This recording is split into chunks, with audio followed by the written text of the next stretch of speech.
President Donald Trump paused the refugee resettlement program in the U.S. earlier this year. Now on to a different topic. A federal judge has since blocked that pause. That means thousands of people previously expected to come to the U.S. from war-torn countries are left in limbo. Our June Leffler spoke with a resettlement group in Louisville prior to the federal judge's ruling to discuss the impact. Many refugees call Kentucky home. In fact, the state hosts the fourth largest per capita population of refugees in the nation. The Commonwealth welcomed 2,000 new Kentuckians in the 2024 fiscal year. That means the effect of President Donald Trump's order to pause refugee arrivals was felt immediately. So we here at Catholic Charities had about 90 people who were booked on flights, who had gone through multiple years of security screening, and in many cases were reunifying here in the United States in Louisville with family members who are already here.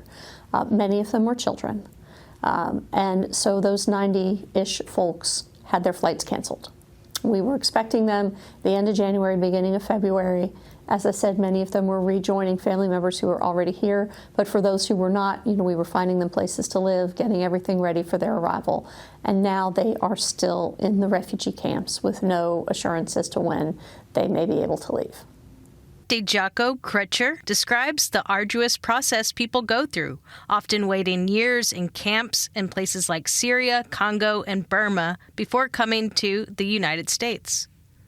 Really, refugees, unlike any other immigrants to the United States, are both heavily screened and really pre-selected. And I think that's something that people often don't understand. Less than 1% of the displaced people in the world will be resettled as refugees.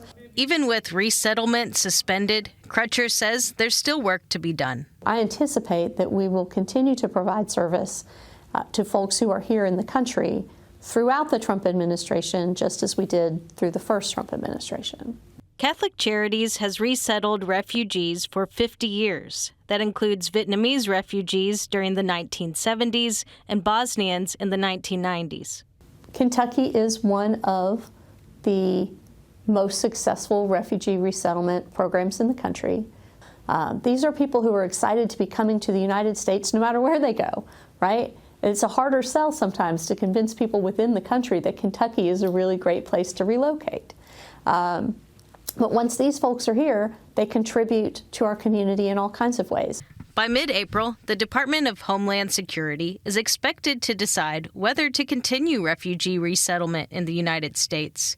For now, refugees' hopes of coming to Kentucky are in limbo. With reporting from Brennan Eberwein, I'm June Leffler for Kentucky Edition. Thank you, Brennan and June. Kentucky has refugee resettlement programs in Louisville, Lexington, Bowling Green, Covington, and Owensboro.